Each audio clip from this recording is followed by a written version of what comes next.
The 2026 BAFTA Film Awards were expected to be a night of celebration, a room full of cinema's brightest talent, royalty in the audience, and one of the most competitive award seasons in recent memory coming to a head in London.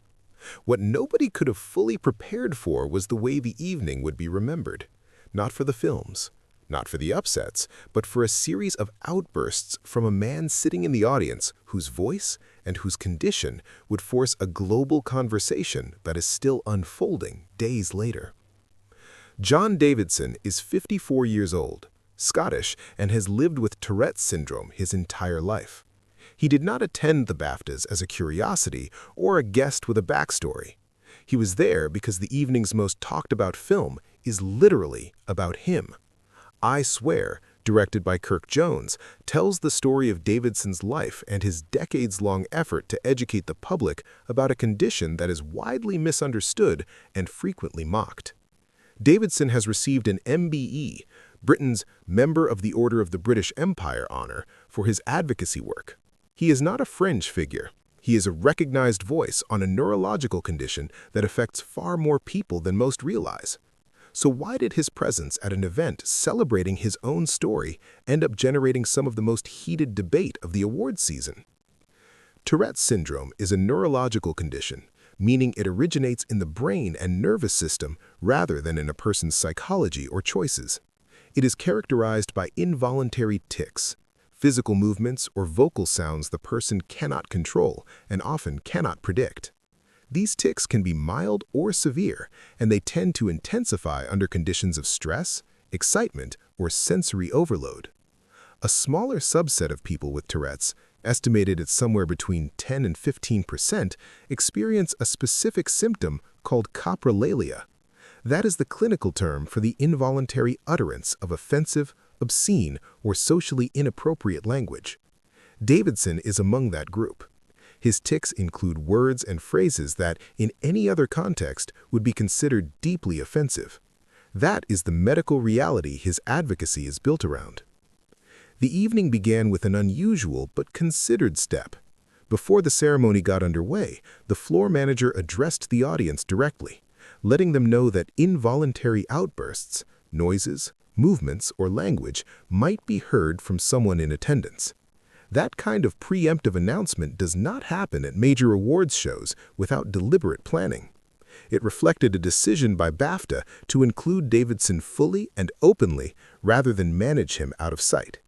The audience inside the Royal Festival Hall responded with applause when he was acknowledged. But what unfolded over the course of the evening tested the limits of that goodwill in ways the room may not have anticipated. Davidson's outbursts were not isolated to one moment. He shouted phrases including a profanity during BAFTA chair Sarah Putt's opening remarks. He yelled another profanity during the acceptance speech for Best Children's and Family Film. And then, as Black actors Michael B. Jordan and Delroy Lindo stepped to the podium to present the award for Best Visual Effects, Davidson shouted the N-word into the room. That word, in that context, directed at two black men standing in front of a live audience and rolling cameras, landed differently than any of the earlier outbursts. Lindo's reaction was visible. He looked stunned, composed himself, and continued.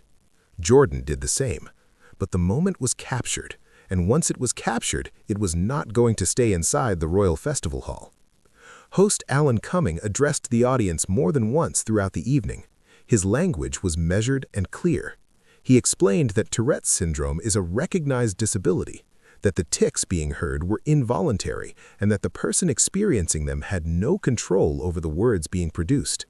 He thanked the audience, which included Prince William and Princess Catherine, for their patience and for maintaining a respectful environment. He offered an apology to anyone who had been offended. Cumming did not apologize for Davidson's presence, and that distinction matters.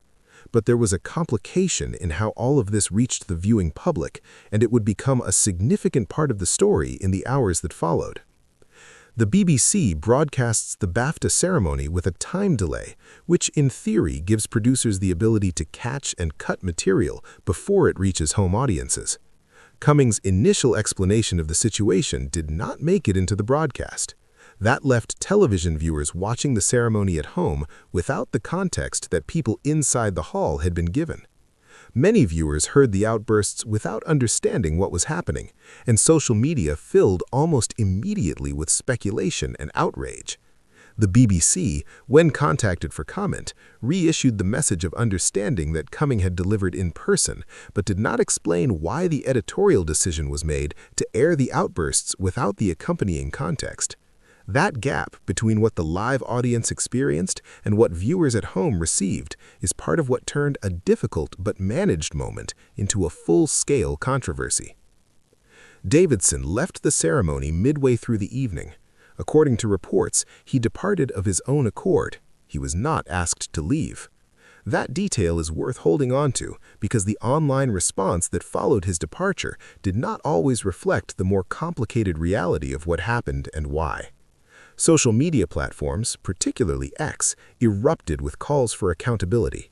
One post argued that, regardless of the medical context, it always falls on Black people to be the bigger person, and that both Jordan and Lindo deserved a public apology from Davidson and from BAFTA itself.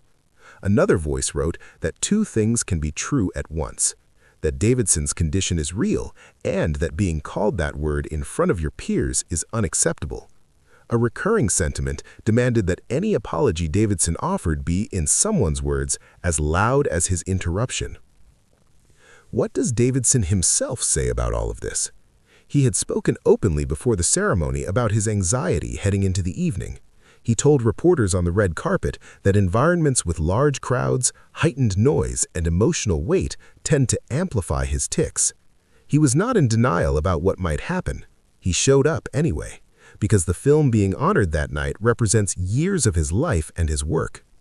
Robert Aramayo, the English actor who plays Davidson in I Swear, won the BAFTA for Best Leading Actor that evening, a genuine upset over nominees including Leonardo DiCaprio and Timothée Chalamet.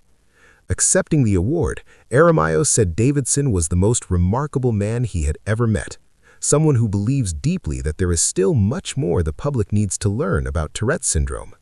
He quoted the film directly, saying that people living with the condition need support and understanding.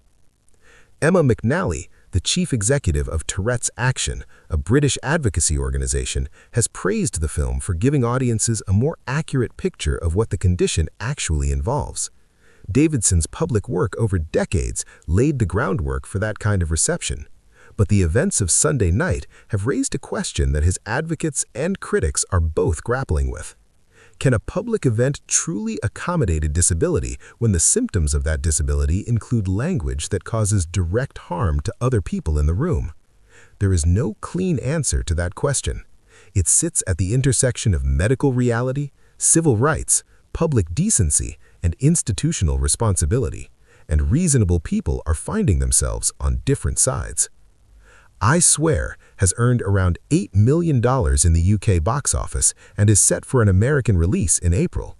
The film's arrival in the United States will now be shaped in part by everything that happened Sunday night. For American audiences encountering Davidson's story for the first time, the context will matter enormously. The film itself, by multiple accounts, handles that context with care and depth. Whether the broader conversation online does the same remains to be seen. What is certain is that John Davidson walked into the Royal Festival Hall as a campaigner who had spent his life trying to make people understand something difficult and uncomfortable about the human brain. He left midway through the evening that was meant to honor that work, and the world is still arguing about what it all means.